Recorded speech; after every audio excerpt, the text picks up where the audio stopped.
5 ലക്ഷം രൂപ മുതൽ മുടക്കിൽ 50 ലക്ഷം രൂപയുടെ ബിസിനസ് ചെയ്യാൻ താല്പര്യമുണ്ടോ എങ്കിൽ നിങ്ങൾക്കുള്ളതാണ് ഈ വീഡിയോ.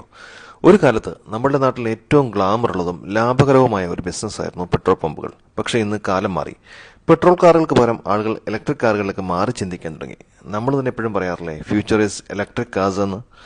ഇന്ന് കേരളത്തിൽ ഇൻവെസ്റ്റ് ചെയ്യാൻ പറ്റിയ ഏറ്റവും നല്ലൊരു ബിസിനസ്സാണ് EV ചാർജിംഗ് സ്റ്റേഷൻസ്. കാരണം കേരളത്തിൽ ഇന്ന് വേണ്ടത്ര ചാർജിംഗ് സ്റ്റേഷനുകളില്ല. EV കാറുകളുടെ വിൽപ്പന കൂടുന്നതനുസരിച്ച് ചാർജിംഗ് സ്റ്റേഷനുകളുടെ ആവശ്യകതയും കൂടും. ഇതിനൊക്കെ ഭാരിച്ച ഇൻവെസ്റ്റ്മെന്റ് വേണ്ടി വരുമെന്നല്ല നിങ്ങൾ ചിന്തിക്കുന്നത്? എങ്കിൽ അതിനൊരു വഴിയുണ്ട്. ഇന്ത്യയിലെ ഏറ്റവും അറിയപ്പെടുന്ന ഒരു EV ചാർജിംഗ് സ്റ്റേഷൻ കമ്പനിയാണ് ഇലക്ട്രോസോർ. 5 ലക്ഷം രൂപ മുതൽ മുടക്കിൽ ഇലക്ട്രോസോർ നിങ്ങൾക്ക് ഒരു 30 കിലോവാട്ട് ബ്രാൻഡഡ് ചാർജിംഗ് സ്റ്റേഷൻ തുടങ്ങിത്തരും. ഇനി നിങ്ങൾക്ക് 10 ലക്ഷം രൂപ ഇൻവെസ്റ്റ് ചെയ്യാമെങ്കിലോ 60 കിലോവാട്ടിന്റെ ഒരു സൂപ്പർ ഫാസ്റ്റ് ചാർജിംഗ് സ്റ്റേഷൻ നിങ്ങൾക്ക് സെറ്റപ്പ് ചെയ്യാം. നിങ്ങൾക്ക് നിങ്ങളുടെ വീടിന്റെയോ കടയുടെ മുമ്പിൽ 2 കാർ പാർക്ക് ചെയ്യാനുള്ള സ്ഥലമുണ്ടോ? നിങ്ങൾക്ക് അവിടെ ഒരു EV ചാർജിംഗ് സ്റ്റേഷൻ സെറ്റപ്പ് ചെയ്യാൻ പറ്റും. അപ്പോൾ ഇതിന്റെ കൂടുതൽ വിവരങ്ങൾക്ക് ഇലക്ട്രോസോറിന്റെ താഴെ കാണുന്ന ഫോൺ നമ്പറിൽ ഇപ്പോൾ തന്നെ ബന്ധപ്പെടുക.